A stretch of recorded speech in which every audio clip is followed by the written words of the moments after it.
Amwe atongoi Kuma ngwatanio ya Azimio wa Kenya na angi kyamani cha UDA nimaumya mawoni kwa vamwe kukon'ya mausungio masindano mwenekivila wa ngwatanio ya AUC vala Raila Odinga utanesa ukwata usindi.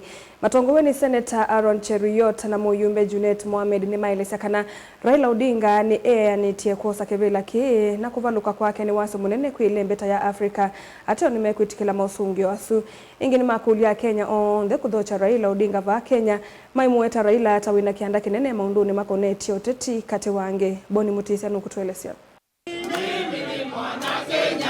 Kwina na muyumbe Junet Mohamed na ulonga mitangaliko ya laini ni mbungeni nene ni kanaetambia Raila kuivetea maloka na masema mutalakula zawale ni wadhandatu na nisewethianu mwingi. Kwithwa hiki na tetheise kuwekana nga ivinda kwithwa kurethitwa na kuiwa ethwa vaina kwatikana musindi. He chose to step down, recognizing that after 7 rounds without an outright winner, one securing at least 2/3 of the votes, the election was likely to be deferred, possibly to the next summit. This decision echoes the precedent set in 2012 when a similar election between Jinping and Nkosazana Dlamini Zuma had to be postponed from January to July due to the absence of a decisive outcome.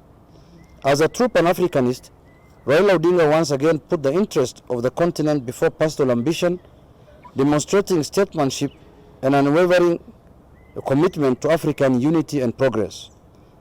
Senate Cheruiyot iwetakana ahatimu mausungio la mekwatesia kwithwa Raila Odinga na wethianu mwingi na utweka mwingi wa gutongoesya Afrika yonthe na mono mekwitikilana na mausungio ya tiokwana na utweko la Raila winawo ni wasu kui Afrika yonthe. This is not the outcome that we had come for here in Addis. We were very hopeful for a win because we knew the kind of candidate that we had presented to Africa.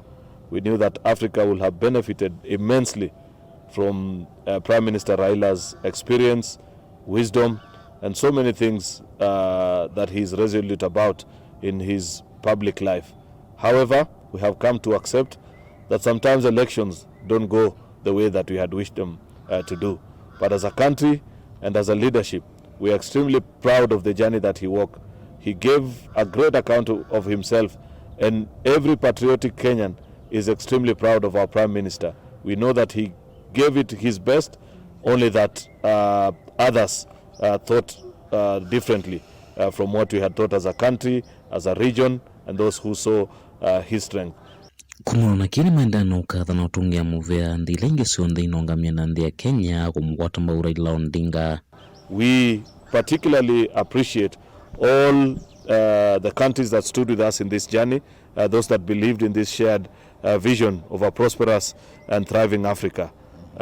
We also, as true Democrats, appreciate those that saw it differently, and we believe in a united and a stronger Africa. We want to thank the President of the Republic of Kenya, His Excellency President William Ruto, for the unwavering support his and his government gave to this contest of Honorable Odinga in the AU elections. Utume wetakana uti wa muthia wa kwenda ungamana Raila Odinga mawirata wina maundu maingi utonya kwika na kwailia nthino ya Kenya kuwe vata ene ma Kenya na tongo yonthe mamuthoche nesa aisiokethia va Kenya kwenda na uthukuma maundu kiwathukanyo maki uteti. We believe that the Prime Minister cannot be short of things to do given his age-old experience and passion for a better Kenya. So we welcome him home with so much pride.